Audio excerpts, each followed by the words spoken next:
But now I'm getting fancy with my no baking, making a batch of pumpkin chiffon bars. These are truly elegant. They have a nice crust and then this light pumpkin filling.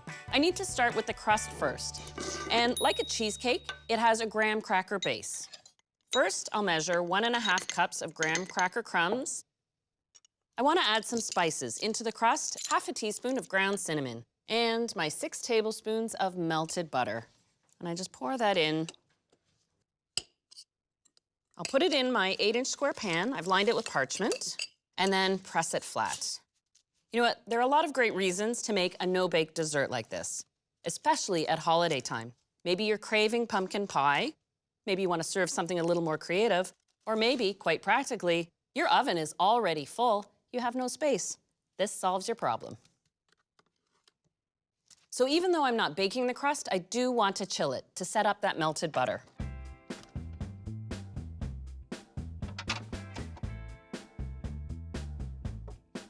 I've been making this pumpkin chiffon recipe for ages, and I think it works brilliantly as a bar. First thing I need to do is measure 3/4 cup of milk, and then this pumpkin chiffon uses gelatin to set. You could also use agar powder if you wanted to. Whether you're using gelatin or agar, the measurement is the same, 2 tablespoons, and you want to sprinkle it on the surface of the milk. So I'm going to give it a little whisk just to work it in. Now I can add my spices, 1/2 teaspoon each of ground cinnamon and ground ginger. Now, because this is the only time my filling sees any heat, I want to make sure my sugar dissolves, so I'm going to add 2/3 cup of sugar to the pot. Now, just on medium or low heat, I whisk this until the sugar and the gelatin has dissolved. So now that I've heated it up, I need to cool this down, and my pumpkin is the key. I need 1.5 cups of pure pumpkin puree, so not pumpkin pie filling that already has sugar and spices built into it. You can use tinned pumpkin here, or you can even roast your own. Make sure you're using pie pumpkins. They're the smallest size ones. And what you do is cut them in half, scoop out the seeds. You want to pierce the skin with a knife or fork, and after 30 to 40 minutes at 350, they're nice and soft. Peel away the skins, puree, ta-da, you're done. That's my first cup. I'm gonna add that to the pot. And now for the remaining 1/2 cup. And then I just whisk this into the milk mixture. There we go, this is nice and smooth. Even though the pumpkin cools down this filling base, it's still not cool enough to fold in whipped cream. So you want to set it aside to cool completely to room temperature. I have one here that has cooled down.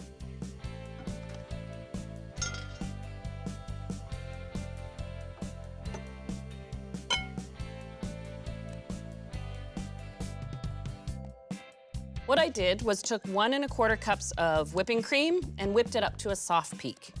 That you can do a little bit ahead of time if you want.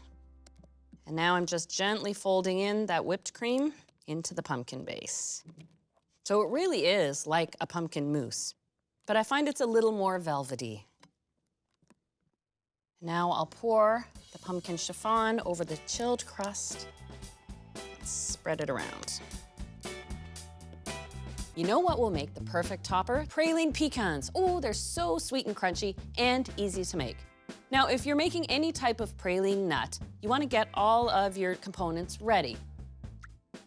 3 tablespoons of water goes into the pot, and I have a tablespoon of lemon juice. And for 1 cup of pecans, I have 1/2 cup of sugar. I'm going to put this on high heat. I'm not going to stir it, but I'm going to stay nearby as it boils and bubbles, and occasionally brush the sides of the pot with water just to keep the sugar liquefied as it cooks. It's a small batch of sugar, so it really only takes about 3 to 4 minutes. This recipe of praline pecans makes more than I need for my pumpkin chiffon bars, but you know, I like having them around. I could sprinkle them on a salad, ooh, or a nice pumpkin soup. Once you start seeing the caramel color, then you know that regardless how light or dark that caramel is, it will set to nice and crunchy. The further you let the caramel go, the stronger that caramel taste. I'm gonna take that off the heat, And now you want to move quickly. I'm gonna add my pecan halves all at once, give them a quick stir,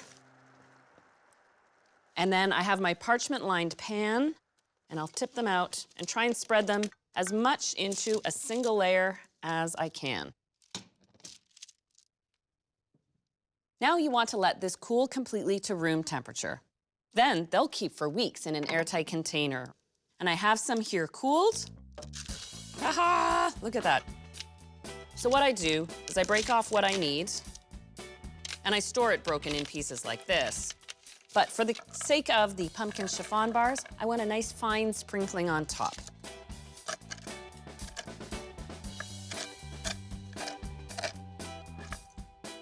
Put these in a bowl.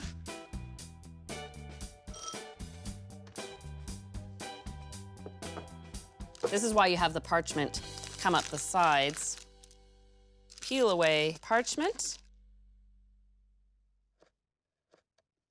It's so pretty, it just speaks of fall.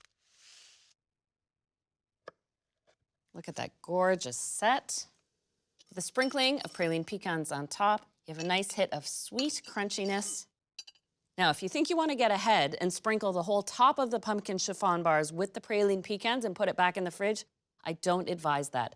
Caramelized sugar liquefies once it's refrigerated, and you'd end up with a puddle on top of your chiffon bars. So save these as an accent to place on at the table.